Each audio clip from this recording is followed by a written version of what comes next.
¿Y si te dijera que un rey murió con una flecha en el pecho en lo que muchos creen fue un asesinato encubierto? Y que no fue el único misterio sin resolver. Desde danzas mortales en masa hasta nobles ahogados en excremento. La historia es mucho más extraña de lo que jamás imaginaste. En este video vamos a explorar 11 historias reales y absolutamente escalofriantes que parecen salidas de una serie de fantasía oscura, pero que ocurrieron de verdad. Reyes malditos, desapariciones sin rastro, epidemias inexplicables y hasta colonias perdidas fundadas por exiliados medievales. Hoy te invito a un viaje por los secretos más macabros, olvidados o simplemente increíbles de la historia. Prepárate, porque después de esto, no volverás a ver el pasado con los mismos ojos. Era una tarde de finales de verano en el año 1100. El rey Guillermo II de Inglaterra, conocido como William Rufus, por su tez rojiza o quizá por su cabello encendido, cabalgaba a través de los espesos y verdes matorrales del New Forest, persiguiendo un ciervo. Para el anochecer yacía muerto sobre el suelo del bosque, atravesado por una flecha en el pecho. Podría parecer una escena sacada de Game of Thrones, un rey muerto en lo que se reportó como un accidente de caza.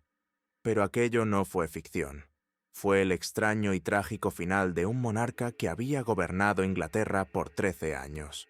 Y lo más inquietante es que, más de 900 años después, aún no sabemos con certeza si fue un accidente o un asesinato cuidadosamente planeado.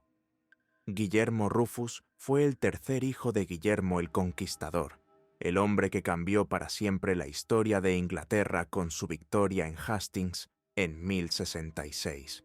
A la muerte del conquistador en 1087, su vasto dominio fue dividido entre sus 3 hijos varones. El mayor, Roberto, heredó Normandía, la cuna del poder normando. Guillermo recibió la corona de Inglaterra, el premio más codiciado.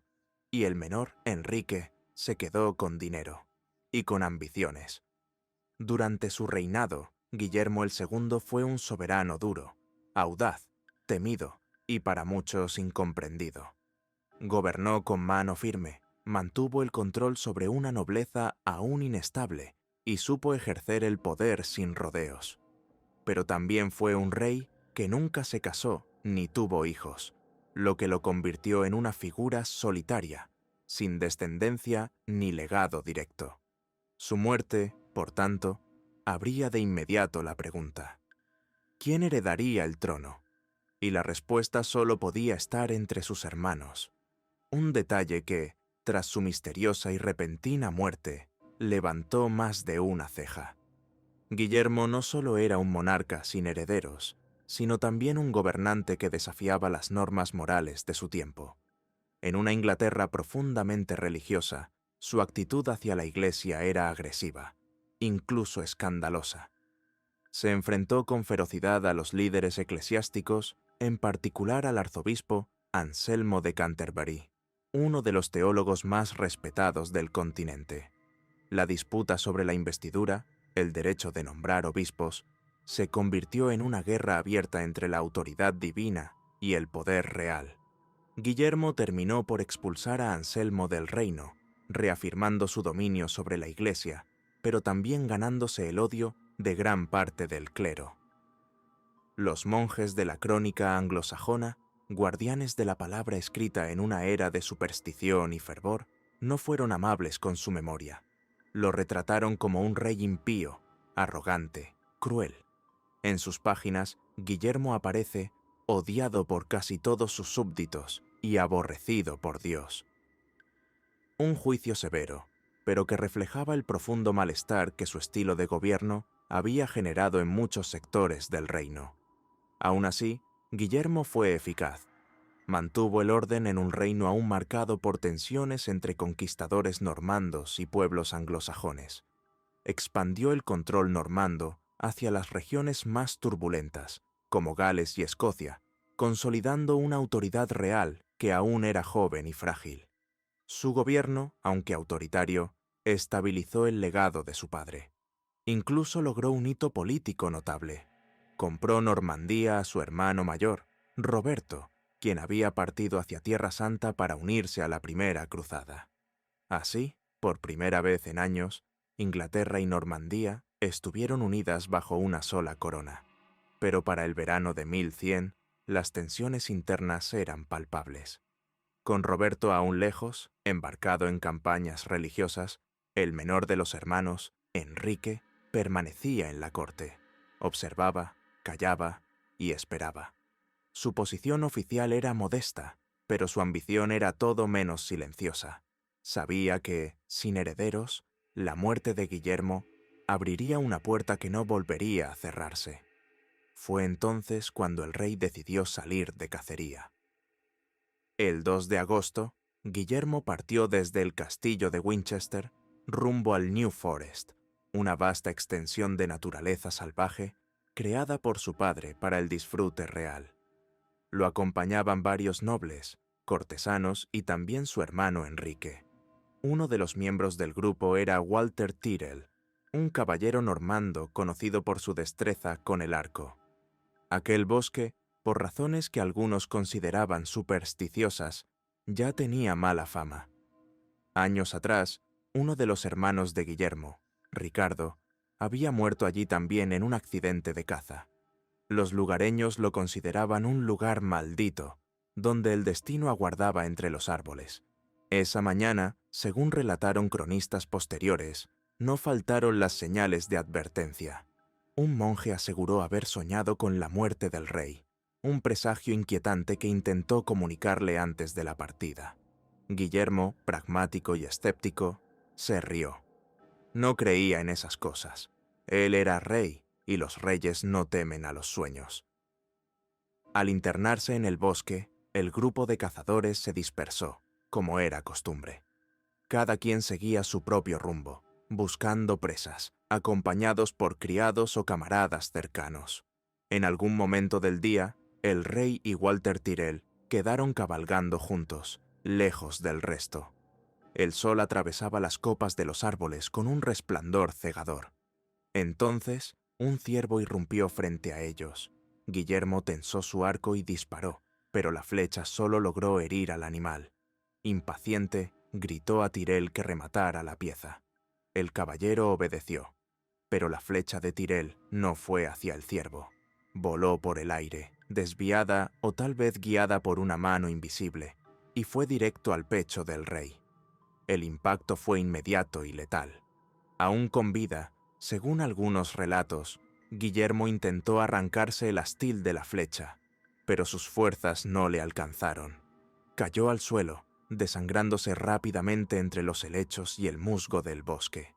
Walter Tyrrell, presa del pánico o del cálculo, huyó del lugar sin mirar atrás. Montó su caballo y desapareció entre los árboles. Lo más desconcertante es que ninguno de los nobles que cazaban en la zona acudió al cuerpo del rey. Ni siquiera su hermano Enrique, que también se encontraba en el bosque. Nadie lo acompañó en sus últimos minutos. Nadie trató de salvarlo. Nadie lo lloró en ese instante. Y ese abandono, más que cualquier flecha, fue la herida más profunda. Horas después, unos campesinos encontraron el cuerpo del rey tendido entre los helechos, aún con la flecha clavada en el pecho. Lo cargaron en una carreta improvisada y lo trasladaron a la catedral de Winchester, donde fue enterrado al día siguiente bajo una simple losa de mármol. No hubo cortejo real, ni honores militares, ni discursos solemnes. Fue una sepultura rápida, casi silenciosa. Como si todos los presentes, nobles, clérigos, cortesanos, quisieran cerrar el capítulo cuanto antes, enterrar no solo al rey, sino también las preguntas. Pero las preguntas no tardaron en emerger como ecos entre las piedras del bosque. ¿Cómo era posible que Enrique, el hermano menor, estuviera presente en el mismo bosque y apenas 3 días después ya se hubiera proclamado rey? Nada en sus movimientos fue casual. Apenas supo de la muerte de Guillermo, cabalgó con urgencia hasta Winchester, tomó posesión del tesoro real, aseguró el control de la administración y se hizo coronar rey sin esperar el regreso de su hermano mayor, Roberto, el legítimo heredero, según la línea dinástica. Ni siquiera aguardó al arzobispo de Canterbury, el tradicional encargado de la coronación, y se conformó con ser ungido por el obispo de Londres. Todo fue rápido, preciso, efectivo. ¿Fue todo una coincidencia o una jugada cuidadosamente planeada? Mientras tanto, Walter Tyrrell, el hombre señalado como autor del disparo fatal, desapareció sin dejar rastro. Huyó a Francia, y lejos de ser perseguido como un regicida, sus tierras en Inglaterra fueron transferidas sin dificultad a sus herederos. Nadie lo buscó. Nadie exigió justicia. Años más tarde, Tyrrell negó haber disparado la flecha mortal. Alegó que otra persona lo había hecho, pero para entonces nadie parecía interesado en reabrir el caso. Lo que sí llamó la atención fue la rapidez con la que Enrique recompensó a varios de los nobles presentes aquel día en el bosque. Recibieron tierras, títulos, cargos en la corte. Fue una distribución de favores tan veloz como sospechosa. Para algunos, eran pagos por su apoyo al nuevo monarca. Para otros, sobornos encubiertos para garantizar el silencio. El bosque había hablado con sangre, y ahora el poder sellaba los labios de quienes sabían más de lo que debían. Hoy, casi 1000 años después, los historiadores siguen divididos. Algunos defienden la versión oficial, un accidente trágico, uno de los tantos peligros de una cacería medieval. Otros ven en esa muerte un crimen demasiado conveniente, con una sucesión demasiado limpia, en un contexto demasiado favorable como para que todo fuera simple azar. Porque Guillermo II murió justo cuando más le convenía a su hermano, sin esposa, sin herederos, sin aliados fuertes que reclamaran justicia. Con su hermano mayor ausente y el menor, observando desde la sombra, listo para ocupar su lugar sin vacilación. Fue una muerte oportuna. Fue una muerte sin testigos. Fue una muerte que cambió el rumbo de Inglaterra, y cuya sombra aún proyecta dudas sobre la dinastía que la sucedió. Pero esta no sería la última vez que una muerte real levantaría sospechas. Apenas un siglo después, otro joven con sangre real desaparecería misteriosamente, mientras estaba bajo la custodia de su propio tío. Y a diferencia de Guillermo, esta vez ni siquiera se encontró su cuerpo.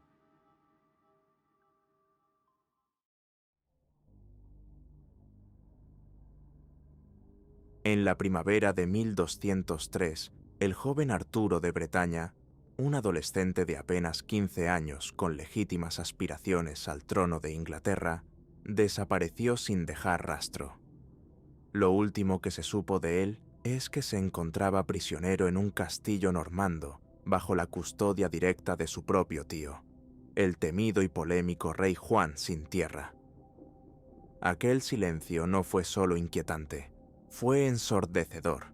En una corte medieval acostumbrada a proclamas, cartas y rumores constantes, la ausencia de cualquier mención sobre el destino de un príncipe real capturado fue, en sí misma, una señal alarmante, porque la desaparición de Arturo no solo eliminó a un potencial rival dinástico, desató una ola de sospechas, encendió rebeliones en Francia y en Bretaña, debilitó gravemente la legitimidad del monarca inglés y provocó una cadena de eventos que alteraría para siempre el destino político de Inglaterra y de su monarquía. Arturo había nacido con sangre real y con un destino aparentemente trazado desde la cuna. Era hijo de Geoffrey Plantagenet, el cuarto hijo varón del rey Enrique II de Inglaterra, y de Constanza, duquesa de Bretaña. A través de su madre, era heredero del ducado. Por su padre, estaba directamente conectado con la línea de sucesión inglesa. Por derecho de nacimiento, Arturo era nieto del mismísimo Enrique II, y sobrino tanto del célebre Ricardo Corazón de León como del infame Juan sin tierra. Pero lo más importante, y lo que muchos no olvidaban, su padre, Geoffrey, había sido mayor que Juan, lo que convertía a Arturo en el heredero legítimo al trono según las normas de primogenitura, la costumbre que daba prioridad a los hijos o nietos de los hermanos mayores. Ricardo, rey guerrero, cruzado y símbolo de valentía feudal, murió sin dejar hijos legítimos. Durante su reinado, llegó incluso a reconocer públicamente a Arturo como su sucesor en 1190, en ausencia de otras alternativas claras. Sin embargo, cuando finalmente murió en 1199, no fue Arturo quien fue llamado a ocupar el trono, sino su tío Juan, quien se movió con velocidad y determinación para tomar el poder. Juan fue proclamado rey en Inglaterra, obtuvo rápidamente el apoyo de los barones anglonormandos y consolidó su posición gracias a una red de alianzas y favores cuidadosamente tejida. El joven Arturo, a pesar de contar con un linaje más fuerte según las normas de sucesión, fue ignorado por la élite política inglesa, que optó por la conveniencia antes que por la legalidad. El trono, como tantas veces en la historia, no siempre se entrega al que tiene más derecho, sino al que llega primero y sabe conservarlo. En Francia, sin embargo, las cosas eran muy distintas. Mientras en Inglaterra el poder se inclinaba hacia la conveniencia política de un rey experimentado, en el continente el joven Arturo fue proclamado duque de Bretaña y reconocido como el legítimo heredero al trono de Inglaterra por el rey Felipe II de Francia. Para Felipe, Arturo no solo era el sobrino despojado de su legítimo derecho, sino también una ficha estratégica en el complejo ajedrez político de Europa occidental. Un adolescente con sangre Plantagenet en las venas y una causa justa bajo el brazo, era el peón perfecto para socavar el dominio inglés sobre sus extensas posesiones francesas. En poco tiempo, lo que había comenzado como una disputa dinástica se convirtió en una guerra abierta. En el año 1202, con apenas 15 años, Arturo tomó las armas. Marchó junto a tropas aliadas francesas y bretonas con la determinación de reclamar lo que él y muchos otros consideraban suyo por derecho. No se trataba solo de reconquistar un trono, sino de restaurar un linaje y vengar una traición. El episodio más audaz de esta breve campaña fue también el más arriesgado: el asedio al castillo de Mirabeau, donde su propia abuela, la legendaria Leonor de Aquitania, estaba refugiada.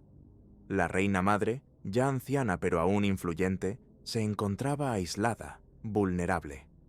Arturo creyó que capturarla sería un golpe maestro, tanto político como simbólico, pero fue un error fatal. Juan, hasta entonces criticado por su ineptitud militar, reaccionó con una rapidez inusitada. Reunió una fuerza considerable, marchó de noche y sorprendió a las tropas rebeldes con una ofensiva relámpago. La operación fue un éxito total. Arturo fue capturado, sus aliados dispersados y su ambiciosa cruzada quedó truncada de forma repentina y humillante. El joven duque fue encadenado y trasladado primero al castillo de Falaise, una fortaleza temida por sus mazmorras oscuras. Más tarde fue llevado a Rouen, en Normandía, una prisión aún más imponente. Allí, rodeado de piedra fría, acero y silencio, Arturo desapareció. Y ahí se pierde la historia oficial. Nadie volvió a verlo. No hubo juicio, no hubo confesión, no hubo siquiera una ejecución pública que sirviera como advertencia. Solo un vacío, un silencio absoluto. Y ese silencio fue, en sí mismo, un grito de culpabilidad, de encubrimiento, de algo profundamente turbio. Los rumores empezaron a multiplicarse como ecos entre los muros de piedra.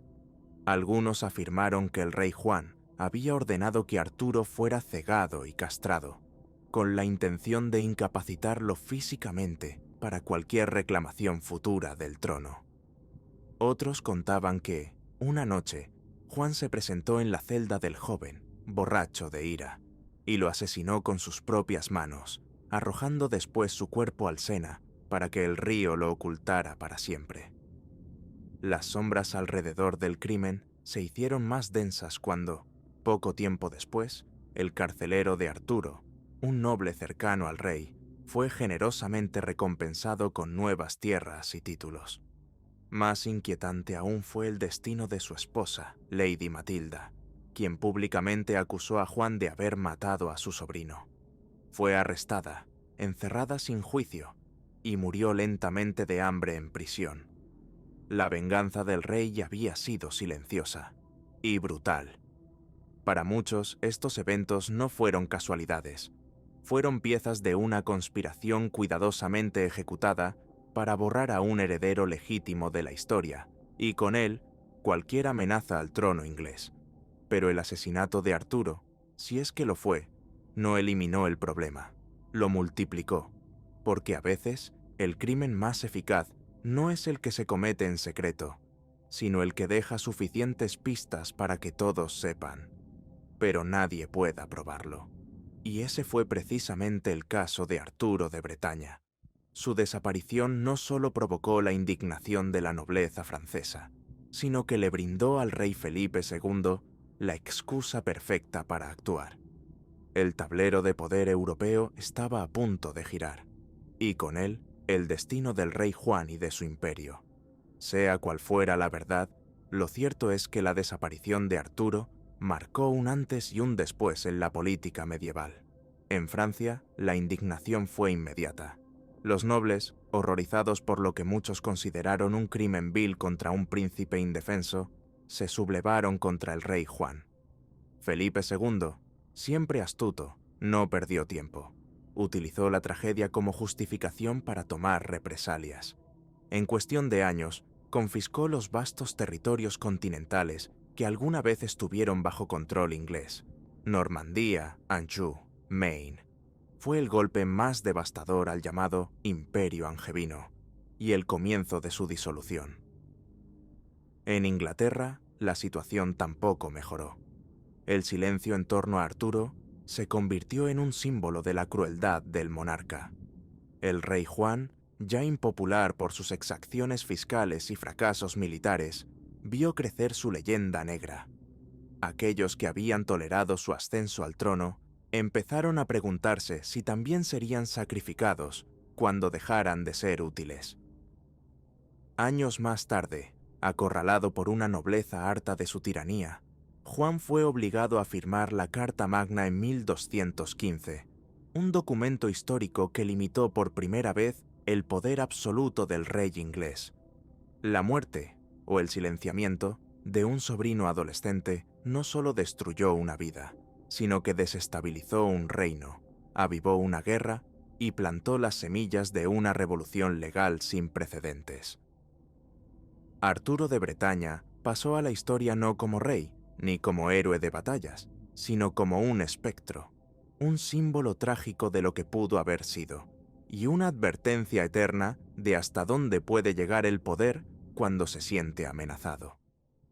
Pero si la desaparición de un solo joven ya resulta siniestra, lo que sigue es aún más desconcertante, porque hay quienes aseguran que, tras perder su patria a manos de conquistadores extranjeros, cientos de exiliados anglosajones no desaparecieron, sino que emprendieron un viaje imposible hacia un rincón remoto del mundo, y allí, lejos de todo, fundaron una nueva Inglaterra.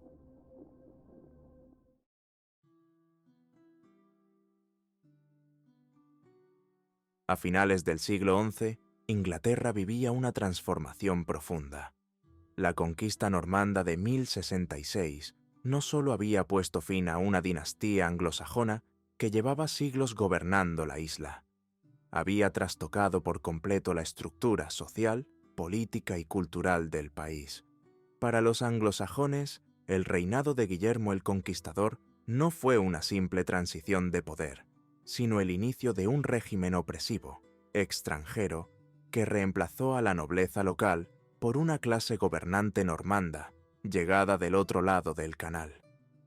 La lengua de la corte cambió, las leyes se reescribieron, las tierras fueron redistribuidas entre los nuevos señores normandos, quienes impusieron su dominio con castillos, impuestos y una administración militarizada. La vieja aristocracia anglosajona fue despojada de su poder casi por completo. Las antiguas costumbres, creencias y formas de gobierno fueron marginadas y en su lugar se impuso un sistema feudal más rígido, jerárquico y extranjero. Miles de nobles, soldados, artesanos y campesinos perdieron tierras, privilegios y estatus. Sus nombres desaparecieron de los registros oficiales. Sus linajes fueron desplazados por clanes venidos de Normandía, Bretaña y otras regiones del norte de Francia. Algunos intentaron adaptarse, aceptando cargos menores en la nueva estructura o pactando con los conquistadores. Otros resistieron desde la clandestinidad, provocando rebeliones locales, protegiendo costumbres ancestrales y escondiéndose en los márgenes del nuevo orden. Y un grupo, según cuentan ciertos textos medievales, decidió algo aún más radical: abandonarlo todo. No buscaron venganza ni integración, buscaron distancia. Cortaron sus lazos con la tierra que ya no sentían suya y emprendieron un viaje hacia lo desconocido, en busca de un lugar donde pudieran comenzar de nuevo sin el yugo normando sobre sus hombros. Fueron impulsados por la pérdida, sí, pero también por la esperanza de recuperar algo que sentían que les había sido robado: su identidad. De acuerdo con una fuente griega bizantina del siglo XII, un número considerable de exiliados anglosajones, quizá cientos, tal vez más, partieron hacia el este en una especie de éxodo silencioso, pero determinado. Dejaron atrás su patria ocupada, sus hogares confiscados, sus templos saqueados, sus juramentos rotos, y emprendieron una travesía arriesgada, bordeando las costas de Europa por el Mar del Norte y luego el Canal de la Mancha, hasta llegar finalmente a las aguas más cálidas del Mediterráneo oriental. Su destino final: las costas del vasto, lejano y fascinante imperio bizantino. Pero no eran refugiados comunes, y no viajaban como víctimas. Eran hombres armados, veteranos endurecidos por años de guerra, descendientes de las viejas líneas guerreras de Inglaterra.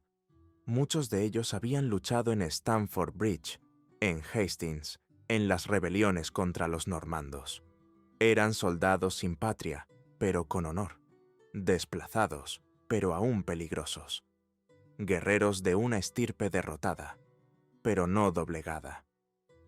Al llegar a Constantinopla, la majestuosa capital del Imperio bizantino, centro del mundo cristiano oriental, conocida por sus cúpulas doradas y murallas inexpugnables, estos exiliados no pidieron caridad, ofrecieron acero. Pusieron su lealtad al servicio de quien pudiera ofrecerles un nuevo hogar y la posibilidad de seguir siendo lo que siempre habían sido: luchadores. El emperador Alejo I Comneno, astuto estratega y hábil político, comprendió de inmediato su valor.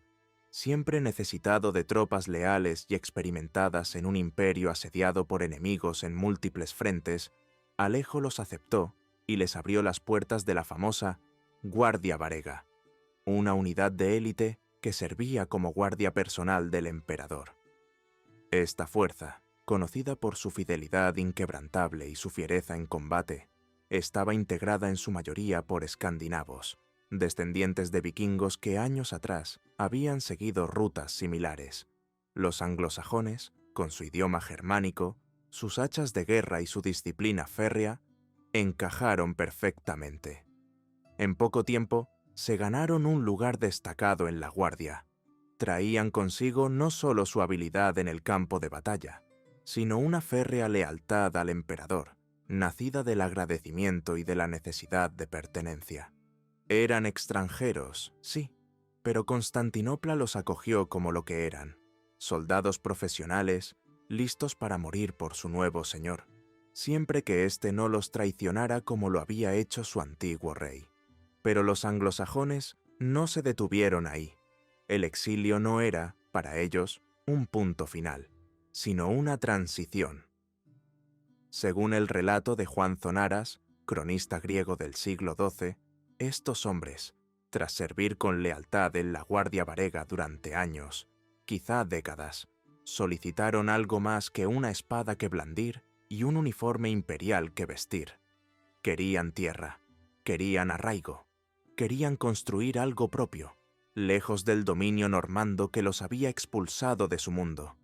No pedían riquezas ni palacios, pedían un espacio donde pudieran volver a ser libres, y el emperador, reconociendo su servicio y deseando mantener su lealtad, accedió.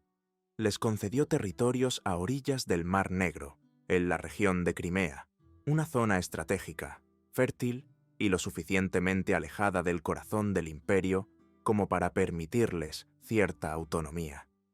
Fue allí, en esa esquina remota del mundo bizantino, donde los anglosajones fundaron lo que llamaron Nueva Inglaterra, una patria reconstituida desde la nostalgia, el recuerdo y el dolor. El relato cuenta que establecieron asentamientos con nombres que evocaban su isla natal. Londres, York, Lincoln. No eran simples homenajes, eran intentos desesperados por preservar su identidad, por replicar un hogar que ya no existía, por resistir el olvido. La historia es fascinante y profundamente enigmática. No existen pruebas arqueológicas contundentes que confirmen la existencia de esta colonia anglosajona en Crimea. No se han encontrado ruinas con inscripciones en inglés antiguo, ni tumbas con runas anglosajonas, pero tampoco se ha podido refutar del todo. El relato de Zonaras, aunque único, es detallado y coherente con otros registros de presencia extranjera en el imperio.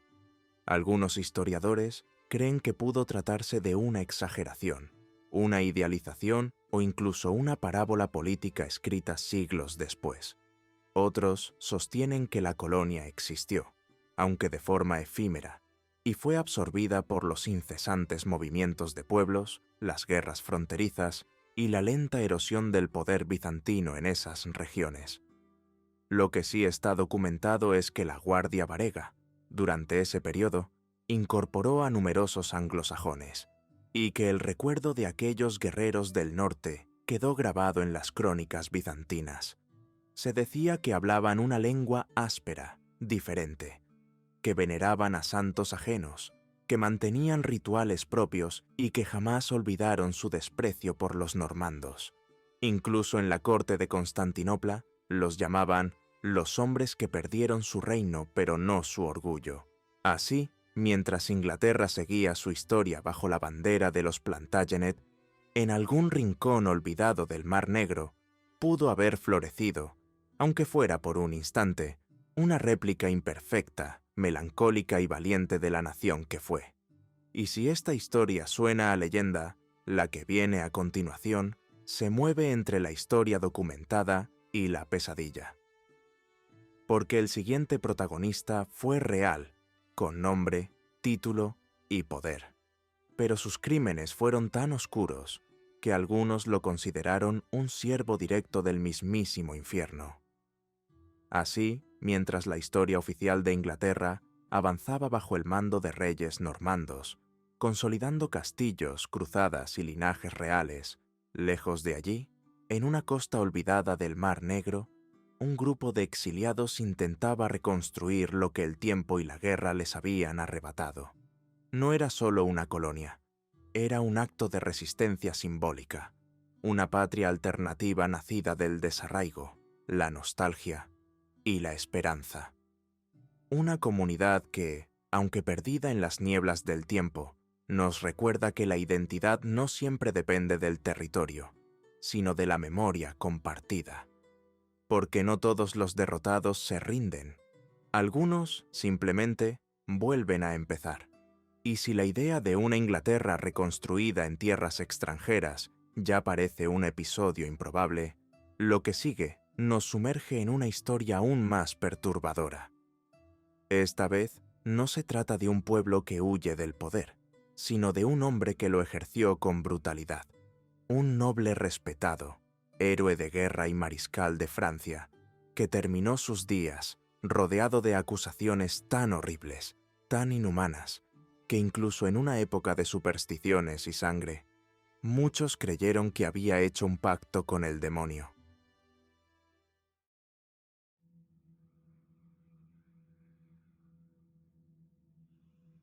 Durante la Guerra de los 100 Años, Francia encontró en Juana de Arco una figura casi mística, una joven campesina que, asegurando escuchar voces divinas, lideró ejércitos y devolvió la esperanza a un reino fragmentado. Con su armadura brillante y una convicción inquebrantable, rompió asedios, inspiró tropas y cambió el curso de una guerra que parecía perdida. A su lado cabalgaba uno de los hombres más poderosos de su tiempo, Gilles de Rais, mariscal de Francia, noble de linaje ilustre, valiente en el campo de batalla y heredero de una de las fortunas más vastas del país. Juntos, Juana y Gilles fueron vistos como el brazo místico y el brazo armado de la salvación francesa. Donde ella traía la visión, él ponía la espada. Participó en la liberación de Orleans, acompañó a Juana en la marcha triunfal hacia Reims para la coronación de Carlos VII, y fue celebrado como un héroe nacional. Tenía tierras, castillos, poder militar y la admiración de la corte. Era joven, ambicioso y aparentemente destinado a ocupar un lugar destacado en la historia de Francia. Pero tras la guerra, mientras Juana ardía en la hoguera acusada de herejía, abandonada por la misma corona que ella ayudó a restaurar, Gilles tomó un camino mucho más oscuro, uno que lo llevaría de los salones del poder a las profundidades del horror. Lo que comenzó como una carrera brillante terminó por convertirse en una de las más macabras leyendas de la Edad Media. Porque Gilles de Rais fue acusado no solo de brujería, sino del secuestro, tortura y asesinato ritual de más de 100 niños. Los rumores comenzaron de forma discreta. Desapariciones inexplicables en las aldeas cercanas a sus propiedades, criados que callaban más de lo que decían y campesinos que ya no enviaban a sus hijos cuando un mensajero de Gilles llegaba con promesas de empleo o ayuda. Nadie imaginaba, en un principio, que detrás del portón de uno de los castillos más imponentes de Bretaña se ocultaba un horror inimaginable. Nadie creía que el mismo hombre que había defendido a Francia con honor pudiera ser también el protagonista de una historia tan oscura y tan real. Nacido en 1405 en el seno de una influyente familia noble de Bretaña, Gilles de Rais fue educado como correspondía a un joven aristócrata de su rango, instruido en letras, latín, filosofía y estrategia militar. A los 11 años, tras la muerte de su padre, heredó una fortuna colosal y un conjunto de tierras y castillos que lo convirtieron en uno de los señores más poderosos del oeste de Francia. Su riqueza solo fue igualada por su ambición. Desde joven mostró una mezcla inusual de inteligencia, carisma y destreza marcial. Era un líder nato, valiente hasta el exceso, capaz de infundir confianza a sus tropas y de ejecutar maniobras audaces en el campo de batalla. Cuando Juana de Arco irrumpió en la escena política y militar de Francia, afirmando estar guiada por santos para liberar al reino de los ingleses, Gilles no tardó en reconocer su carisma y unirse a su causa. Luchó a su lado en momentos decisivos, en la liberación de Orleans, en la marcha hacia Reims y en la ceremonia de coronación de Carlos VII. En cada batalla, Gilles reforzaba su leyenda. La corte lo admiraba, el pueblo lo aclamaba. Su ascenso parecía imparable. A los 24 años fue nombrado mariscal de Francia, uno de los más altos honores militares del reino. La gloria, el prestigio y la fortuna parecían sonreírle con generosidad. Era joven, poderoso, rico y para muchos, invencible. Pero tras la captura y ejecución de Juana de Arco en 1431, algo en Gilles se rompió. Su retiro del campo de batalla fue abrupto, y lo que vino después fue desconcertante. Abandonó su carrera militar, dejó de asistir a la corte y comenzó a hundirse en un estilo de vida cada vez más excéntrico y perturbador. Gastaba enormes sumas de dinero en espectáculos teatrales fastuosos que él mismo escribía y protagonizaba, en comitivas extravagantes, trajes lujosos, animales exóticos y banquetes interminables. Contrató alquimistas y magos que prometían secretos de inmortalidad y fórmulas para transformar metales en oro. Estudió textos prohibidos, experimentó con sustancias desconocidas y se obsesionó con el más allá. Su castillo de Tifauges, rodeado de bosques espesos, se convirtió en el epicentro de una vida secreta, donde lo sobrenatural, lo esotérico y lo prohibido se mezclaban con rituales cada vez más inquietantes. Lo que al principio parecía una excentricidad de un noble retirado, comenzó a tomar un cariz más siniestro. Visitantes hablaban en susurros de habitaciones cerradas, pasillos en los que nadie se atrevía a entrar, y criados que desaparecían sin explicación. Las riquezas de Giles se esfumaban a una velocidad alarmante, pero su obsesión con el ocultismo parecía solo crecer. Y pronto, las desapariciones empezaron. Primero fueron niños de los alrededores, luego jóvenes sirvientes, todos pobres, todos invisibles para la justicia, todos, presuntamente, atraídos por promesas de comida, trabajo o protección. Nadie podía imaginar que detrás de las puertas de Tifux se ocultaba un secreto mucho más oscuro que cualquier ritual.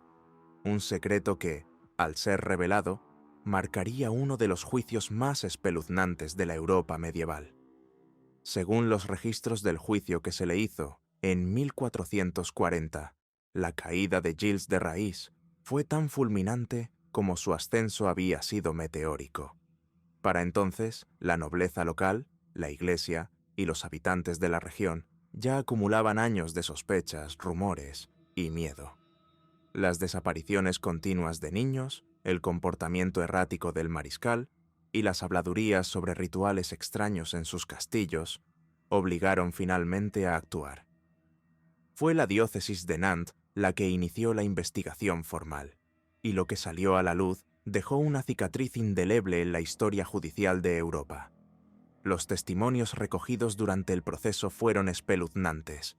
Se decía que Giles se rodeaba de alquimistas, nigromantes, charlatanes y sirvientes leales que lo ayudaban en sus prácticas secretas.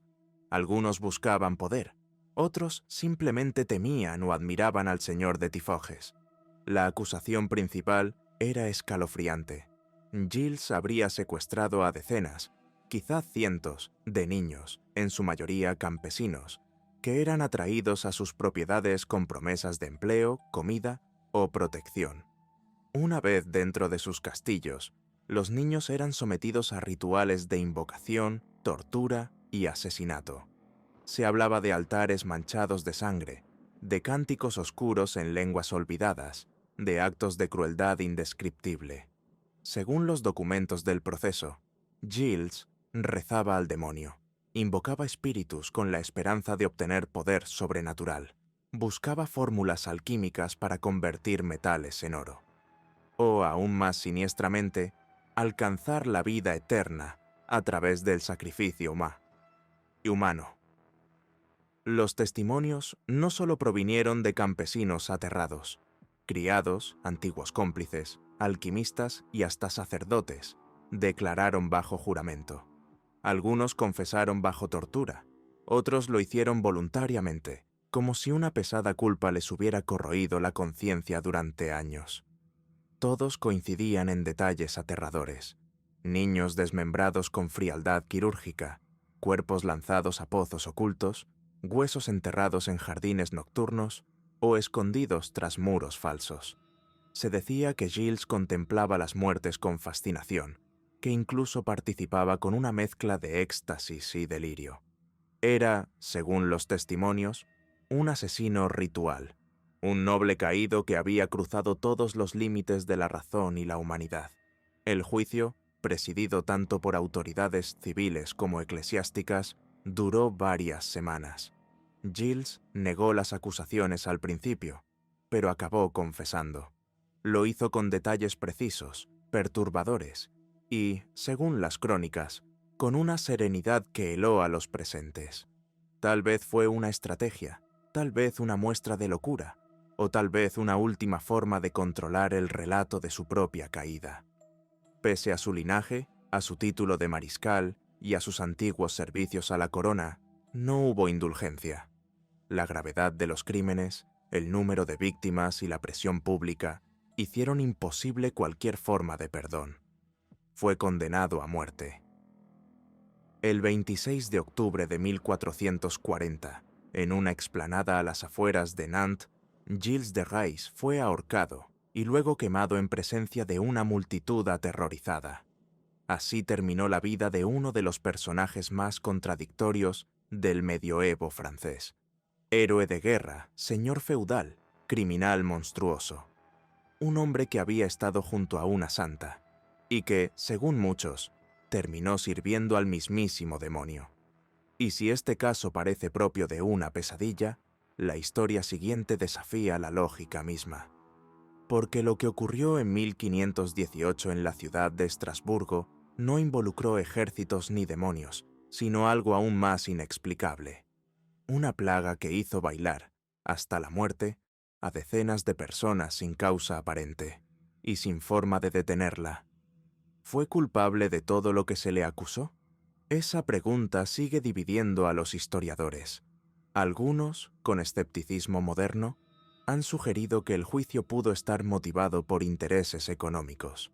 Gilles, tras arruinar su fortuna, había hipotecado muchas de sus tierras, lo que facilitó su apropiación tras su caída, o por conflictos políticos con la Iglesia y la nobleza local. Otros apuntan a que pudo haber sido víctima de una cacería de brujas antes de que ese término existiera.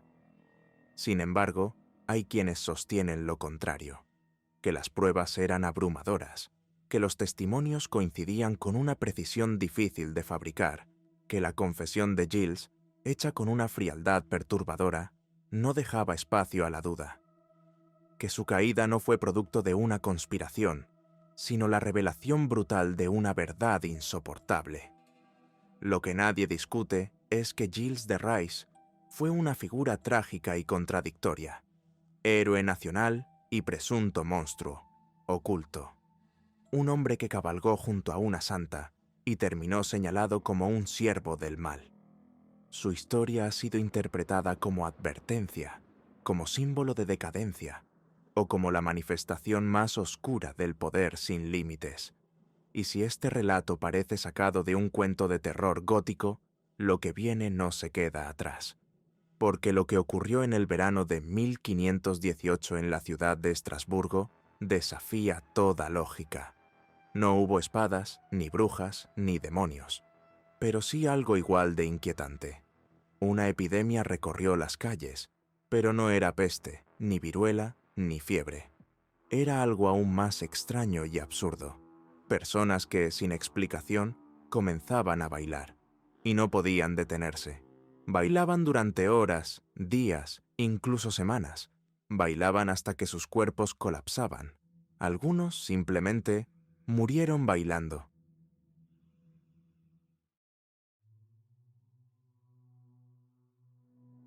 Era el verano de 1518 en Estrasburgo, una ciudad imperial del Sacro Imperio Romano Germánico, situada a orillas del Rin.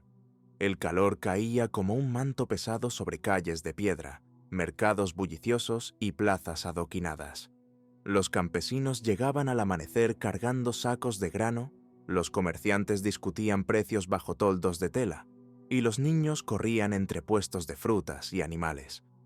Nadie imaginaba que en cuestión de días, la ciudad sería tomada por una de las epidemias más extrañas y perturbadoras de la historia. Una plaga de baile. Todo comenzó de forma inofensiva. Una mujer, conocida por algunos cronistas como Frau Trofea, salió de su casa y empezó a bailar. Lo hizo en silencio, bajo la mirada curiosa de unos pocos vecinos. No había música, no había festividad, solo ella, moviéndose de forma compulsiva, como si algo invisible la impulsara. Sus pies golpeaban el suelo con una cadencia errática. Sus brazos se alzaban y caían. Su cuerpo se contorsionaba como marioneta sin hilos. Al principio, Los vecinos lo tomaron por una excentricidad, o tal vez un arrebato de locura. Pero las horas pasaron, y ella seguía danzando. No se detenía para comer, no pedía agua, no respondía a quienes le hablaban. Tampoco parecía disfrutarlo. No sonreía, no reía, no mostraba júbilo. Su rostro estaba tenso, sus movimientos cada vez más frenéticos, parecían dictados por una fuerza ajena a su voluntad. Al anochecer, aún bailaba. Cayó al suelo varias veces por el agotamiento, solo para levantarse de nuevo y continuar. Nadie entendía qué estaba ocurriendo. Al día siguiente, su cuerpo mostraba signos de fatiga extrema. Tenía los pies ensangrentados, las piernas temblorosas, la ropa empapada de sudor. Y sin embargo, seguía bailando. La multitud que se había formado a su alrededor pasó de la burla al desconcierto. Algunos intentaron detenerla, sujetarla, calmarla. No pudieron. Era como si su cuerpo ya no le perteneciera. Lo más inquietante no fue su resistencia, sino lo que ocurrió después, porque no fue la única. Otras personas comenzaron a imitarla. Primero una, luego dos, luego 5. Como si la danza fuera contagiosa, como si una fiebre invisible se propagara por el aire. En cuestión de días, ya eran decenas los que danzaban sin control en las calles de Estrasburgo, y nadie sabía por qué. Al día siguiente, otros se unieron. 5, 10, luego 20. En cuestión de días, ya eran decenas. Cuerpos que se retorcían, sudaban, colapsaban y seguían bailando. Algunos gritaban como si quisieran detenerse pero no pudieran. Otros lloraban, desesperados, agotados, sin entender por qué sus pies no obedecían. Algunos parecían completamente en trance, ajenos al mundo, atrapados en un bucle de movimientos frenéticos que los alejaba cada vez más de la realidad. Bailaban de día y de noche, en medio del mercado, en las iglesias, en los callejones, bajo el sol abrasador y bajo la lluvia. Bailaban hasta que sus cuerpos ya no podían sostenerse. Los cronistas contemporáneos hablaban de entre 400 y 500 personas afectadas en pocas semanas. La ciudad, atónita, se vio invadida por una coreografía involuntaria, caótica, que convertía cada rincón en un escenario grotesco. La gente ya no se agolpaba a mirar por curiosidad, sino por temor. Había quienes rezaban, otros huían, y muchos empezaban a pensar que la ciudad estaba maldita. Los médicos descartaron causas sobrenaturales. En una época donde las enfermedades solían explicarse por la ira divina o la brujería, su diagnóstico fue casi moderno. Se trataba, según ellos, de un desequilibrio en los humores corporales, una fiebre inducida por el calor extremo, la tensión emocional o un exceso de sangre caliente. Su recomendación, sin embargo, fue desconcertante. En lugar de aislar a los afectados o tratar de calmarlos, sugirieron que se les permitiera seguir bailando, que sudaran el mal hasta purgarlo del cuerpo. Así que las autoridades obedecieron. Mandaron construir un escenario en la plaza principal. Contrataron músicos profesionales para acompañar la danza. Acondicionaron salones y pabellones para que los danzantes pudieran moverse libremente. Incluso se contrató personal para vigilar que no se interrumpiera el proceso. La ciudad, convertida ya en un extraño teatro del absurdo, presenció cómo una epidemia se trataba con más del mismo mal. Pero la situación se salió de control. Las víctimas no mejoraban, empeoraban. Los músicos seguían tocando, pero los cuerpos caían. Algunos murieron de agotamiento puro, otros de infartos, derrames cerebrales o colapsos múltiples. El número exacto de muertos se ha perdido en los registros, pero los testimonios coinciden en que fueron muchos. La música, lejos de calmar la plaga, la exacerbó. Era como si el ritmo hiciera más profundo el trance, como si cada tambor, cada flauta, empujara a los cuerpos al límite. La ciudad se vio superada. Lo que había comenzado como una curiosidad se convirtió en tragedia. El silencio ya no era deseado, era urgente. Las autoridades comenzaron a desmontar los escenarios, a callar los instrumentos. Pero la pregunta ya era otra. ¿Qué demonio, metafórico o real, se había apoderado de Estrasburgo? Con el paso de las semanas, la ciudad entró en pánico. La música enmudeció, los músicos fueron despedidos y los escenarios desmantelados. Ya no se trataba de permitir que los afectados sacaran la enfermedad. Ahora era cuestión de contener una tragedia que amenazaba con devorar la ciudad entera.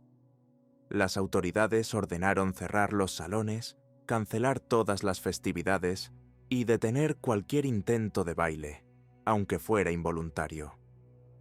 Los enfermos más graves fueron trasladados, casi en secreto, lejos del centro urbano. Su destino fue un santuario remoto, en lo alto de las colinas, dedicado a San Vito, un santo asociado desde la Edad Media con los convulsos, los epilépticos y, curiosamente, los bailarines.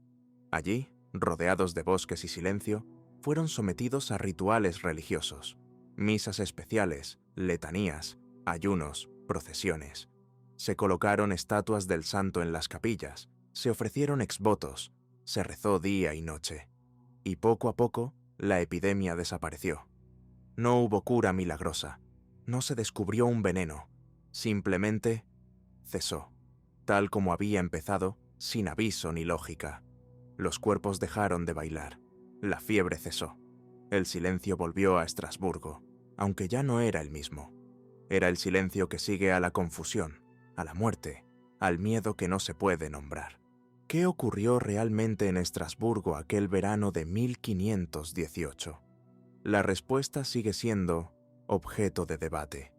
Algunos historiadores modernos sostienen que fue un caso extremo de histeria colectiva, una respuesta psicosomática masiva provocada por el estrés crónico, la inseguridad económica, las hambrunas recientes, las plagas anteriores y la presión religiosa. En una época de sufrimiento generalizado, la mente colectiva habría encontrado su forma de gritar a través del cuerpo. Otros sugieren una causa más tangible: el cornezuelo del centeno, un hongo que infecta los granos y que contiene alcaloides con efectos similares al LSD. Su consumo accidental puede provocar alucinaciones, espasmos musculares, convulsiones, incluso estados cercanos al trance. Pero no hay consenso, no hay pruebas definitivas, solo quedan crónicas, descripciones y la certeza de que algo extraño, algo profundamente humano y al mismo tiempo incomprensible, sucedió. La plaga del baile sigue siendo uno de los grandes enigmas médicos y sociales del Renacimiento. Una advertencia de lo frágil que puede ser la línea entre lo real y lo absurdo, entre lo físico y lo mental, entre el individuo y la multitud. Porque en el corazón de Europa, en pleno siglo XVI, una ciudad entera bailó hasta caer, sin música, sin razón y sin saber por qué. Y si esta historia revela cómo el cuerpo puede convertirse en escenario de lo inexplicable, la que viene a continuación se escribe con tinta roja. Porque en una mañana helada de enero, frente a las puertas de un palacio imperial, un disparo cambió la historia de Rusia. Fue el día en que la protesta pacífica de un pueblo se transformó en masacre, y en el inicio de una revolución que haría temblar al mundo. Lo que sí se sabe es que durante semanas, una ciudad entera fue testigo de algo que desafiaba toda lógica. No una guerra, ni una enfermedad visible, sino un delirio colectivo que convirtió las calles en pistas de baile involuntarias, donde el ritmo no era música, sino desesperación. Fue una coreografía sin partitura, una enfermedad sin fiebre, una protesta del cuerpo contra una realidad insoportable. Y cuando por fin cesó, Estrasburgo no volvió a ser la misma. La memoria de aquel verano quedó grabada en los anales de lo inexplicable, como un eco que todavía inquieta a historiadores, médicos y psicólogos por igual. Y si esta historia suena como una metáfora de locura, la siguiente es un recordatorio brutal de lo contrario. un instante frío, calculado, donde el poder se ejerció con pólvora y sangre, porque lo que ocurrió una mañana de enero en Rusia, frente a las puertas del Palacio de Invierno, transformó una súplica colectiva en una masacre, y encendió la mecha de una revolución que acabaría con siglos de monarquía y cambiaría el destino de un imperio.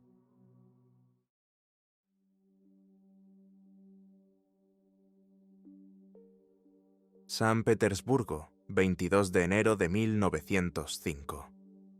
La mañana era gélida, con el río Neva cubierto de hielo y las calles del centro imperial silenciosas bajo una capa de nieve. Pero esa quietud era solo aparente.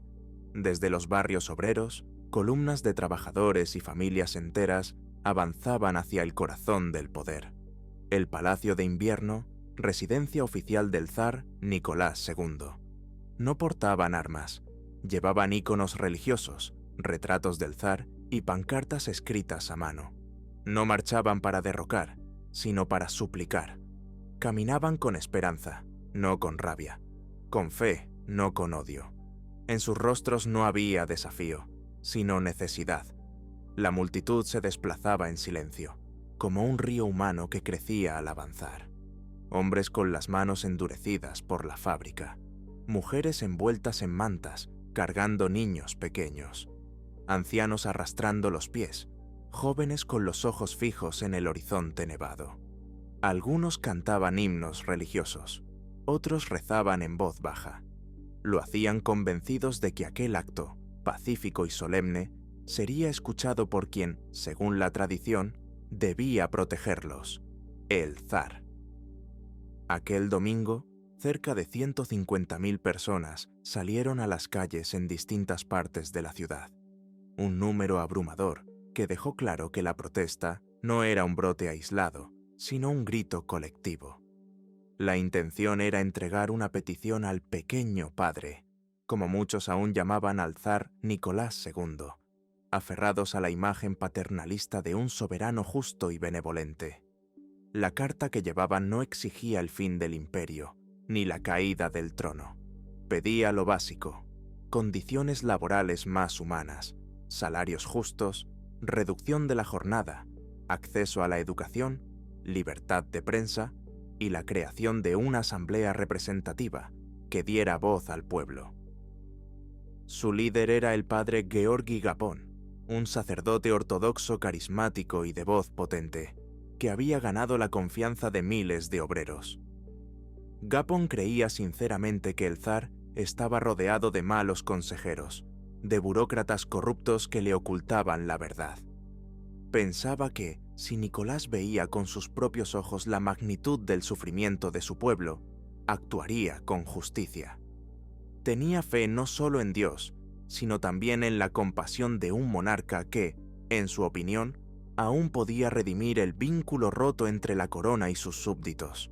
Pero esa esperanza, tan frágil como el hielo que cubría el Neva, estaba a punto de quebrarse para siempre. Pero Nicolás II no estaba en el palacio.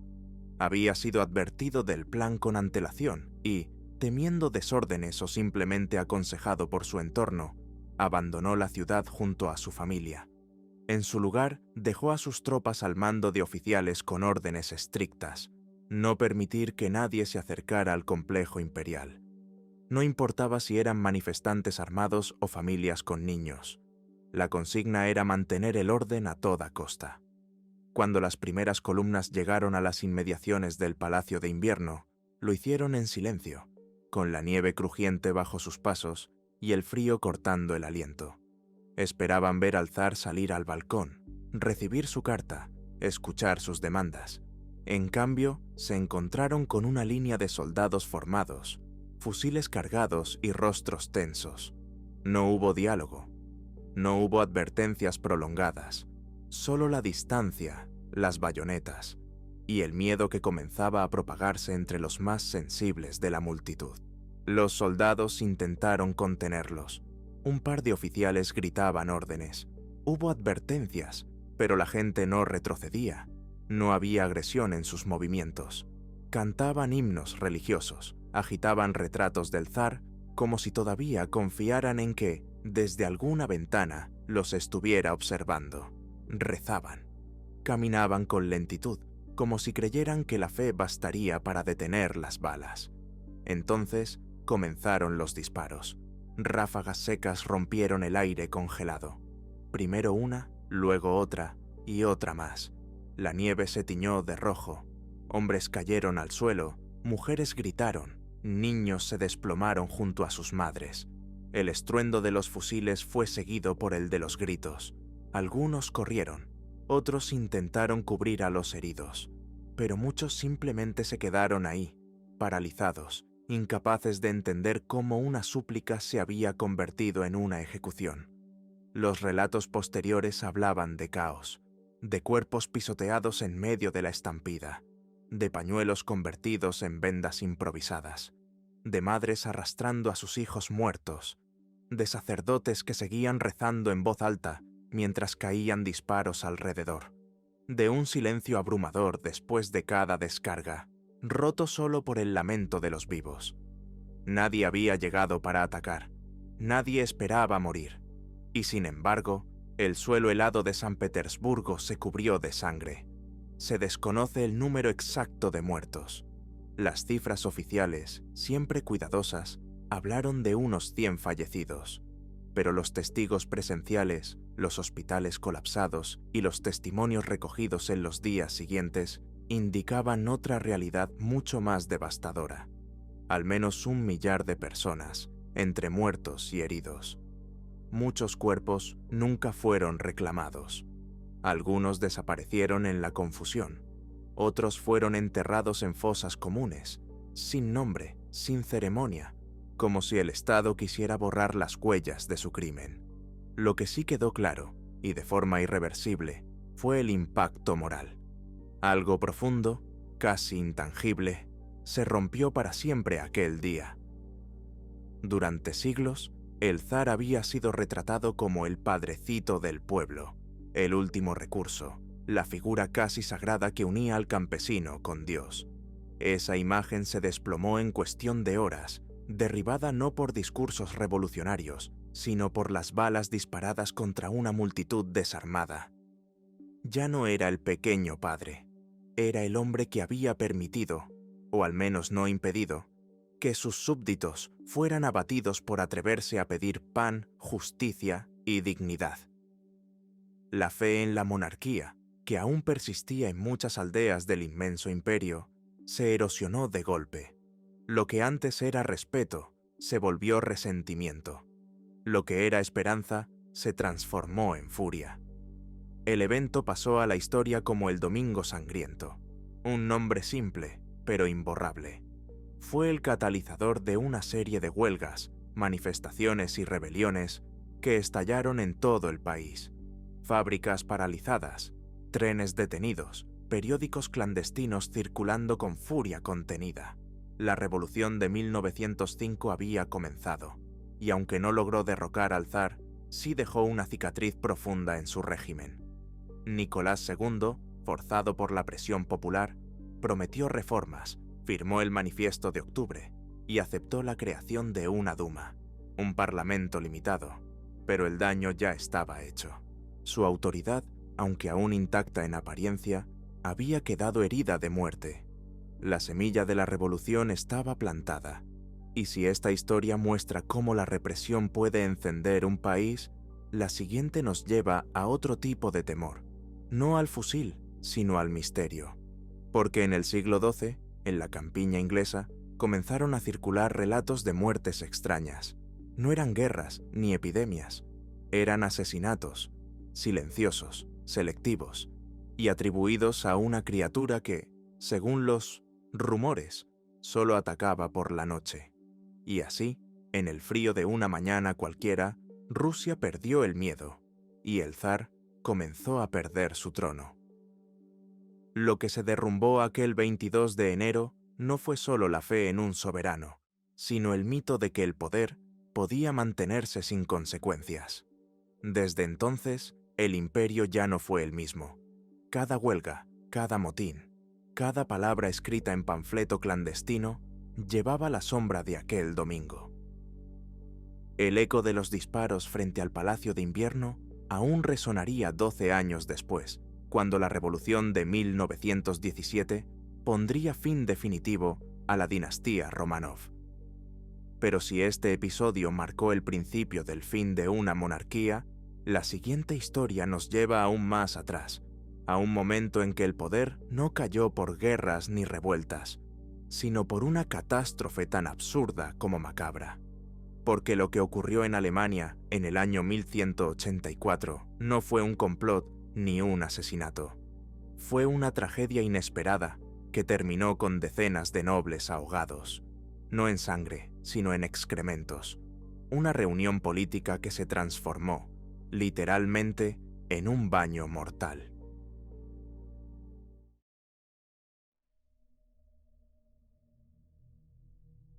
Año 1184. En el corazón del Sacro Imperio Romano Germánico, la ciudad de Erfurt se preparaba para recibir a decenas de los hombres más poderosos del reino. Era una convocatoria importante. Enrique VI, hijo del emperador Federico Barbarroja, había llamado a una asamblea extraordinaria para resolver una disputa entre dos nobles rivales. La reunión se celebraría en la sala principal de la Catedral Episcopal, construida sobre una antigua estructura de madera. Era pleno verano. Los cielos estaban despejados y la atmósfera, aunque tensa por la política, tenía un aire ceremonial. Los nobles llegaron desde todos los rincones del imperio: condes, duques, barones, obispos. Se calcula que más de un centenar de figuras importantes estaban presentes ese día, reunidas bajo el mismo techo para discutir la paz, o al menos fingirla. Vestidos con sus mejores galas, portaban anillos de sello, espadas decorativas, túnicas de seda bordada y capas que arrastraban sobre el suelo de piedra. El protocolo era riguroso: saludos formales, silencios pesados, miradas recelosas. Enrique VI presidía la reunión desde una plataforma ligeramente elevada, símbolo de su autoridad imperial en representación de su padre. Las tensiones eran evidentes. Los bandos enfrentados apenas se miraban y cada palabra estaba cargada de cautela. Pero también había una cierta confianza implícita. Estaban en un recinto sagrado, un lugar donde las disputas se resolvían con palabras y juramentos, no con espadas. La sala estaba construida sobre una estructura de madera envejecida, sostenida por vigas que nadie había inspeccionado en décadas. Bajo sus pies, oculto tras gruesas losas de piedra, se encontraba el sistema de desechos del antiguo monasterio, una cámara profunda y oscura que servía como letrina común. Aquel detalle, olvidado por casi todos, sería el que transformaría una sesión política en un episodio grotesco y trágico. Pero lo que no sabían era que bajo la sala de reuniones se encontraba una enorme cámara de desechos, una letrina común construida siglos atrás, sobre la cual se había alzado el nuevo edificio sin mayores refuerzos, y con el peso combinado de tantas personas, armaduras, mobiliario y tensión acumulada, la tragedia se volvió inevitable. Sin previo aviso, el suelo colapsó.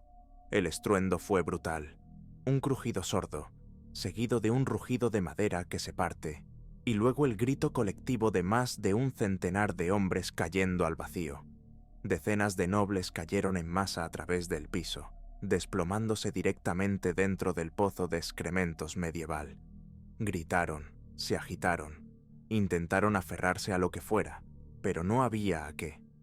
Algunos murieron al instante por la caída, otros por el impacto contra las paredes de piedra, y muchos más por la avalancha humana que los aplastó en la oscuridad. Pero lo más espantoso vino después. Lo que encontraron abajo no era tierra firme, ni agua, ni siquiera barro común.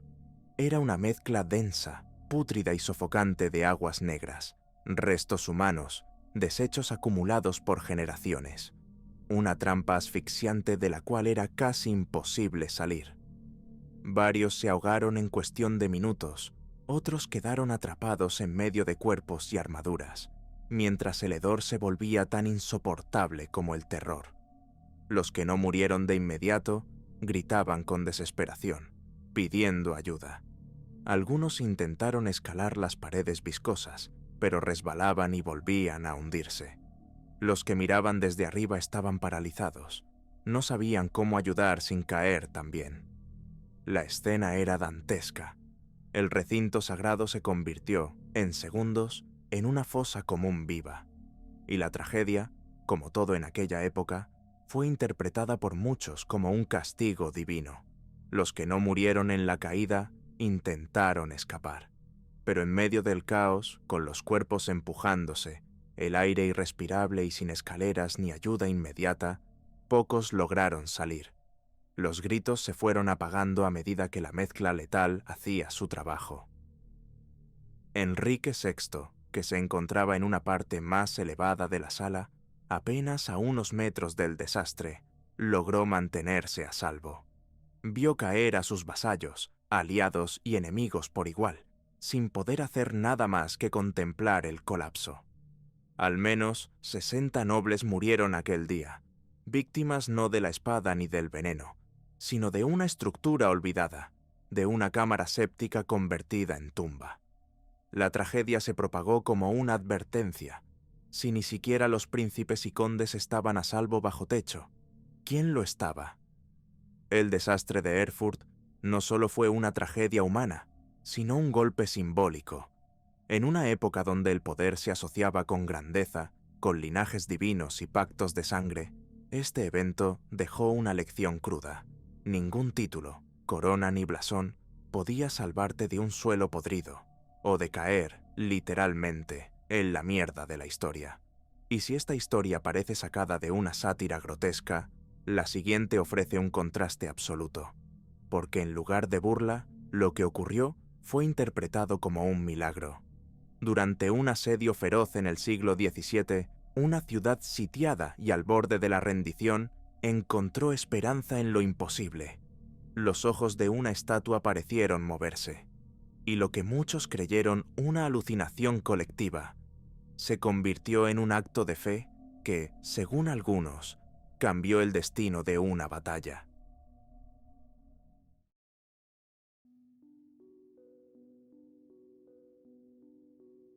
Año 1643.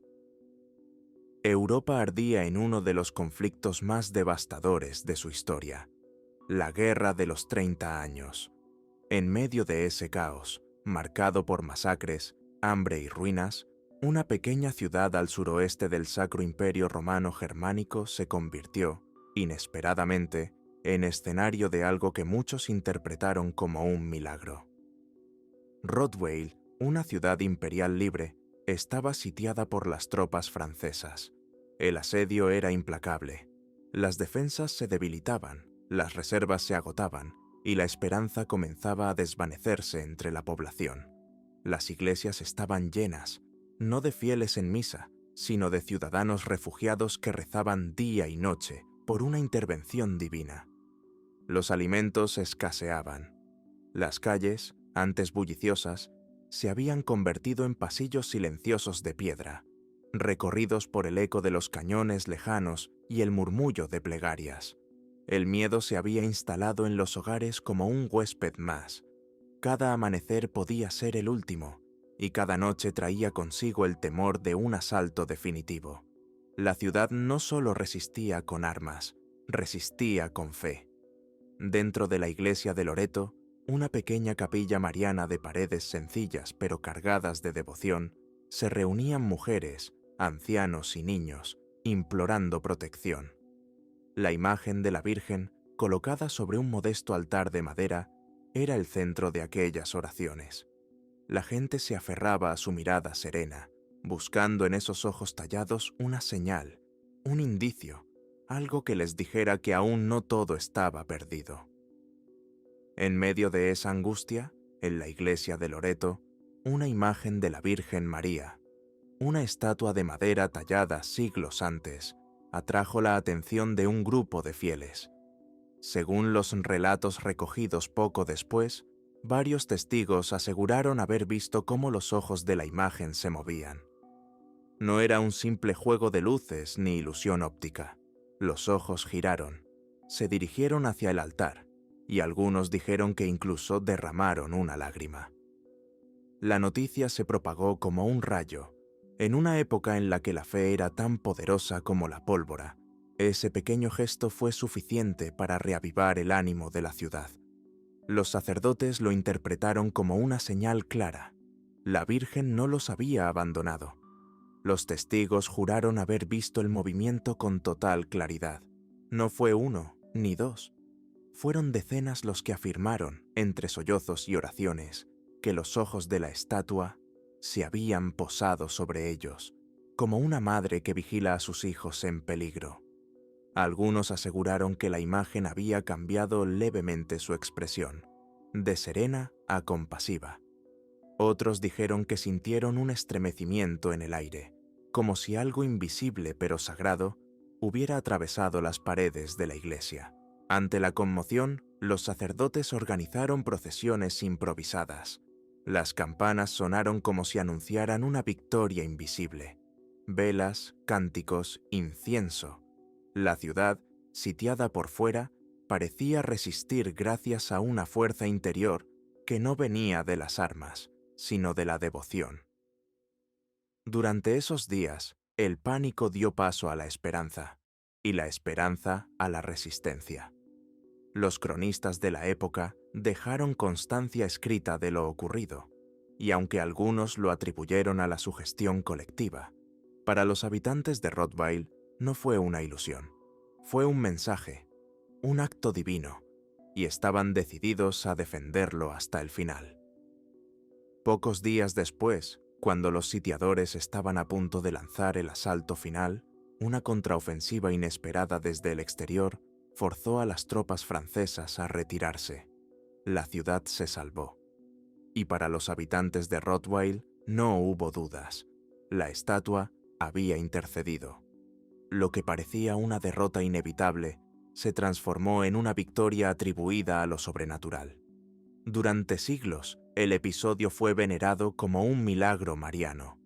La estatua de Loreto se convirtió en objeto de peregrinación, y los registros del obispado recogieron testimonios, declaraciones juradas y hasta dibujos que intentaban representar el movimiento inexplicable de los ojos. ¿Sugestión colectiva? ¿Truco de la vista? ¿Fenómeno psicológico inducido por el terror? Tal vez. Pero para los que lo vivieron, fue un momento de gracia en medio del infierno. Y si este episodio alimentó la esperanza de una ciudad sitiada, quizás nos deja una última lección, que incluso en medio del horror, el ser humano sigue buscando señales de algo más grande, de algo que le dé sentido al caos. Porque la historia no solo está hecha de batallas, reyes y tratados, también de fe, azar y momentos inexplicables que cambian el curso de los acontecimientos. Hoy recorrimos episodios insólitos, desde tragedias escondidas bajo suelos podridos hasta estatuas que, según cientos de testigos, lloraron por sus fieles.